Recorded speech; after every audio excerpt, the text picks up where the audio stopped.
चलिए आज हम लोग बात करेंगे हम लोग जो देख रहे थे स्ट्रेट लाइन इन मोशन का फर्स्ट पार्ट हम लोग कल 10 क्वेश्चन देखे थे।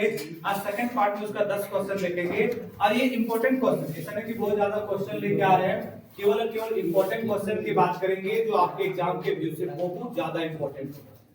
जो भी क्वेश्चन होगा उसका हम लोग डिस्कशन भी करेंगे डिटेल रूप से, उसके बाद भी हम लोग आगे बढ़ेंगे। तो देखिएगा क्वेश्चन बोल क्या रहा है, क्वेश्चन को समझते हुए हम लोग बात करते हैं। क्वेश्चन नंबर 11 कल 10 क्वेश्चन देखे थे और 10 क्वेश्चन आज हम लोग देख रहे हैं। तो क्वेश्चन नंबर 11 देखिएगा।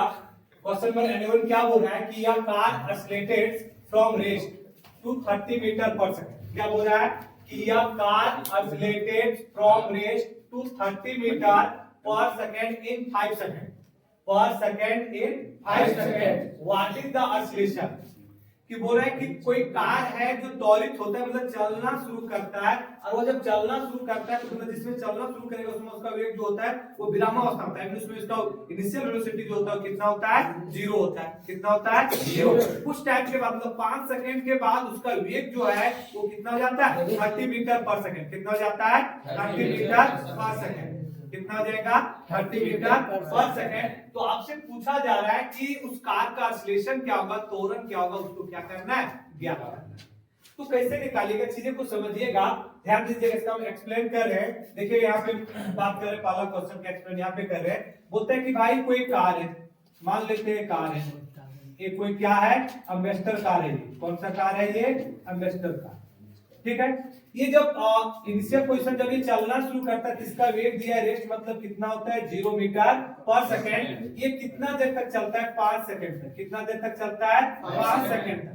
कितना टाइम तक चला ये? 5 सेकंड तक चला। तो जब कार यहाँ पे पहुंचेगी तो यहाँ का वेग जो हो जाता है इसको फाइनल वेलोसिटी बोलते हैं। कितना हो जाता है?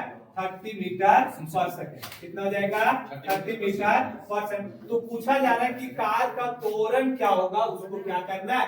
निकालना है। कार का एक्सीलरेशन क्या होगा, उसको क्या करना है? निकालना। तो अभी एक्सीलरेशन का जनरल फार्मूला हमने पढ़ा था। एक्सीलरेशन इक्वल टू क्या होता है? v minus u upon t। Final velocity minus initial velocity upon time. तो सभी चीज का तो सब तो वैल्यू दिया हुआ है। फाइनल दिया हुआ है कितना? 30। इनिशियल दिया हुआ है कितना? 0। कितना टाइम ले रहा था? 5 सेकंड। एक साथ काम कीजिएगा क्या आएगा? 30/5। इसको कैंसिल आउट कीजिएगा, कितना आ जाएगा? 6 और ये आएगा मीटर पर सेकंड स्क्वायर। तो जो कार एक्सीलरेशन करेगा, कार का जो त्वरण होगा वो कितना जाएगा आपका? 6 मीटर पर सेकंड स्क्वायर। कितना जाएगा? 6 मीटर पर सेकंड स्क्वायर। चलिए नेक्स्ट क्वेश्चन देखिएगा। क्वेश्चन नंबर 12 क्या बोल रहा है इसको समझिएगा। बोलता है यह force of 30 Newton.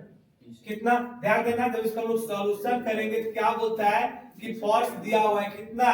30 Newton, 30 Newton. X one या ऑब्जेक्ट, एक्स मतलब वो काम कर रहा है। क्या कर रहा है? काम कर रहा है। किस पे? किसी वस्तु पे। किस पे काम कर रहा है? किसी वस्तु पे काम कर रहा है और 5 kg और उस वस्तु का मास दिया हुआ है।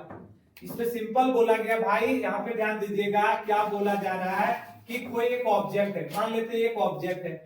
इस ऑब्जेक्ट का मास दे दिया है, कितना है? 5 kg। इस पे बोला जा रहा है कि बल लगाया जा रहा है। कितना बल लगाया जा रहा है? तो 30 न्यूटन बल लगाया जा रहा है। कितना बल लगाया जा रहा है? 30 न्यूटन। तो आपसे पूछा जा रहा है then the acceleration of an object. Then the acceleration of an object. तो उस ऑब्जेक्ट का मतलब जो ऑब्जेक्ट पे हम 30 न्यूटन बल लगा रहे हैं और उस ऑब्जेक्ट का जो मास 5 kg था वो कितना त्वरण और कितना उसका त्वरण कितना होगा, मतलब बॉडी जब त्वरित होगा तो त्वरित किससे होगा? वो त्वरित आपको क्या करना है? एक्सीलरेशन आपको क्या करना है? ये निकालना है। ठीक है, मतलब कार्य करते भाई इसमें इसका मास कितना है? 5 kg। इस पे बल कितना लगा है? 30 न्यूटन। तो ये मोशन करेगा ना, ये मोशन करेगा तो किस त्वरण से मोशन करेगा, कितना त्वरित होगा, उसको फिर क्या करना है? निकालना है। मतलब एक्सीलरेशन निकालने बोला है।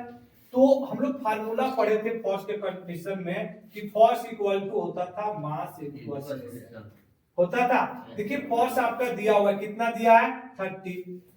मास दिया हुआ 5 kg। एक्सीलरेशन निकालना, इसको कैंसिल आउट हो जाएगा, कितना आ जाएगा? 6 अधिक किसमें आएगा? Metre per second square. तो कितना हो जाएगा उस बॉडी का त्वरण? कितना हो जाएगा? 6 मीटर पर सेकंड स्क्वायर। चलिए नेक्स्ट क्वेश्चन, क्वेश्चन नंबर 13। ये क्वेश्चन इंपॉर्टेंट है, क्वेश्चन आपका बहुत बार पूछा गया है, अक्सर एग्जाम में भी पूछा जाता है। देखिए बोला क्या जा रहा है कि the numerical ratio of displacement to the distance. क्या है? Displacement to distance. मतलब आपको न्यूमेरिकल रेशियो पूछ रहा है किसके बीच? डिस्प्लेसमेंट और डिस्टेंस के बीच। ध्यान दो क्या लिखे हैं? The numerical ratio of displacement to distance for a moving object. कि कोई गतिमान वस्तु है, क्या है? कि कोई एक गतिमान वस्तु है और वो दोनों वस्तु का यदि हम एक मतलब एक ही ऑब्जेक्ट होगा कि एक ही ऑब्जेक्ट मूव कर रहा है, इसका डिस्टेंस और डिस्प्लेसमेंट दोनों केस में काम करने बोल रहा है और ये दोनों का बोल रहा है रेशियो निकालने से इसका न्यूमेरिकल वैल्यू क्या होगा वो आपसे पूछा जा रहा है। कहने का अर्थ है कोई भी ऑब्जेक्ट देखिए डिस्टेंस और डिस्प्लेसमेंट इक्वल कब होगा? डिस्टेंस और डिस्प्लेसमेंट की बात किया जा रहा है, हम लोग डिस्टेंस और डिस्प्लेसमेंट के केस में ये देखे थे कि डिस्प्लेसमेंट जो होता था शॉर्टेस्ट लेंथ को कवर करता था और डिस्टेंस जो होता था टोटल लेंथ को कवर करता था। लेकिन यहाँ दोनों का रेशियो पूछ रहा है तो ध्यान दीजिएगा इस कंडीशन में जो होता है कि कोई भी ऑब्जेक्ट का जो ध्यान दो डिस्प्लेसमेंट और डिस्टेंस का जो रेशियो आता है वो आपका आता है क्या? ध्यान देना उसका जो वैल्यू आएगा लेस देन इक्वल 1। कितना आ जाएगा? Less than equal 1। डिस्टेंस और डिस्प्लेसमेंट का जो रेशियो आ जाएगा कितना आ जाएगा? Less than equal 1। आ तो उसका वैल्यू 1 के बराबर होगा, आ तो फिर 1 से क्या होगा? छोटा होगा। ठीक है, तो देखिएगा इसमें बोला है एवरेज लेस देन 1, तो हमेशा 1 से छोटा नहीं होता है। दूसरा बोल रहा है इक्वल 1 और मोर देन 1, तो ये इक्वल 1 और मोर देन 1 की बात है। इक्वल 1 हो सकता है लेकिन 1 से बड़ा उसका रेशियो कभी नहीं आएगा। जब भी आएगा 1 से क्या आएगा? 1 के बराबर आ तो 1 से क्या आएगा? छोटा आएगा। तीसरा बोल रहा है ऑलवेज मोर देन 1, तो मोर देन की तो बात ही नहीं, 1 से बड़ा कभी होगा ही नहीं। लास्ट बोल रहा है चौथा में कि इक्वल टू 1 और लेस देन 1, तो जब भी इसका वैल्यू आएगा किसके बराबर आएगा? 1 के बराबर आएगा और तो 1 से छोटा आएगा। तो आपका ऑप्शन क्या आ जाएगा? डी हो जाएगा। क्या आ जाएगा? इक्वल टू 1 और लेस देन 1। ये याद रखिएगा, क्वेश्चन बहुत बार आपको पूछा जाएगा। जब भी पूछा जाए कि डिस्टेंस और डिस्प्लेसमेंट का जो रेशियो होगा वो क्या होगा? तो इक्वल टू 1 और लेस देन 1। ठीक है, चलिए आगे बढ़िए। अब नेक्स्ट क्वेश्चन है, इसको भी देखिएगा। नेक्स्ट क्वेश्चन बोल रहा है two bodies are moving in opposite direction. दो बॉडी है, दोनों एक दूसरे के अपोजिट डायरेक्शन में मूव कर रहे हैं। मान लेते हैं दो बॉडी, पहला बॉडी इधर जा रहा है v वेलोसिटी से, दूसरा बॉडी इधर आ रहा है, दूसरा बॉडी इधर आ रहा है v वेलोसिटी के साथ। दोनों का वेग क्या दिया हुआ है? दोनों का स्पीड क्या दिया हुआ है? v दिया हुआ है। क्या है कि two body are moving in opposite direction with a speed v, what is the magnitude of their relative velocity? दोनों का रिलेटिव वेलोसिटी क्या होगा? तो कुछ ना होगा, सिंपल काम हम लोग करेंगे। जब लोग निकालेंगे कि रिलेटिव वेलोसिटी v निकालेंगे, पहला बॉडी v1 माइनस क्या आ जाएगा? दूसरा बॉडी क्या आ जाएगा? v2। यदि इसका वेग इधर प्लस है, इधर आ जाएगा अपोजिट एक्सिस में, क्या लेंगे? माइनस। इसके अपोजिट में आएगा तो इसका वेग किस में लेंगे? माइनस में। तो इसमें काम करेंगे क्या आ जाएगा? ये भी v था माइनस ये v है, लेकिन अपोजिट में किसमें लिखेंगे? Minus v। एक साथ काम कीजिएगा, v प्लस v कितना आ जाएगा? 2v। इसका जो मैग्नीट्यूड हो जाएगा वो किसके बराबर हो जाएगा? 2v के बराबर हो जाएगा। समझ, इस टाइप का क्वेश्चन कॉल कर दिमाग में रखिए। ये जो आसान क्वेश्चन है, बोलता है acceleration which types of physical quantity. क्या एक्सेलरेशन किस टाइप्स का फिजिकल क्वांटिटी होता है?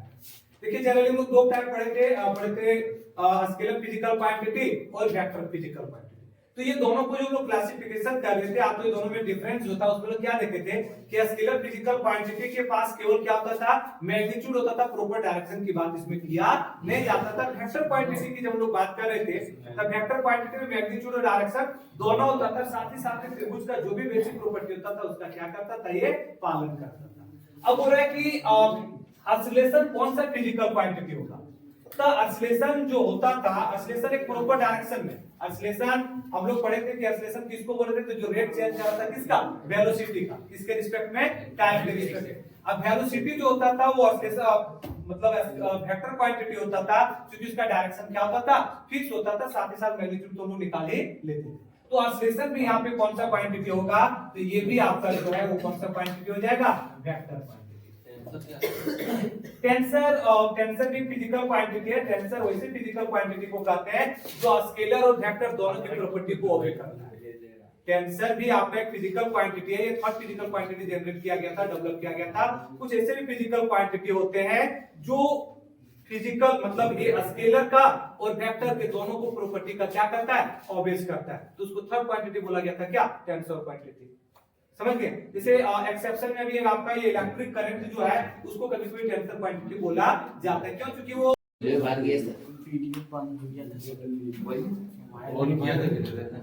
चालू ध्यान दो क्या है, which one of the following is a scalar, कि निम्नलिखित में कौन सा स्केलर क्वांटिटी होगा। देखिएगा आप लोग ध्यान कहाँ है, पढ़ा रहे इधर अपने आपको में बात कर रहे हो उधर, इंसान नहीं है। ध्यान दो हम लोग किसका बात कर रहे हैं, which one of the following is a scalar, क्या स्केलर क्वांटिटी हम किसको बोलेंगे, स्केलर क्वांटिटी। इसमें दिया हुआ है चार ऑप्शन में स्केलर क्वांटिटी कौन होगा, आप लोग जवाब दीजिए। असली क्वेश्चन है, आप लोग बताइए कौन होगा। वेलोसिटी, देखो जवान लोग को वेलोसिटी बोल रहा है स्केलर क्वांटिटी होगा, और कोई देखो भाई अभी हमने बोले अभी ने बात याद अभी ने बात किए थे स्केलर और वेक्टर को कैसे आइडेंटिफाई करेंगे, कि भाई स्केलर किसको बोलेंगे, कोई से फिजिकल क्वांटिटी को बोलेंगे जिसके पास केवल मैग्नीट्यूड हो, प्रॉपर डायरेक्शन की बात ना करे, उसको हम लोग क्या बोलेंगे, उसको क्या बोलेंगे, स्केलर बोलेंगे। वेक्टर किसको बोलेंगे, तब वेक्टर वैसे फिजिकल क्वांटिटी को बोलेंगे जिसके पास मैग्नीट्यूड और डायरेक्शन दोनों हो, और साथ ही साथ में त्रिभुज का जो भी बेसिक रूल है, जो भी बेसिक लॉ है, उसको क्या करे, पालन करे।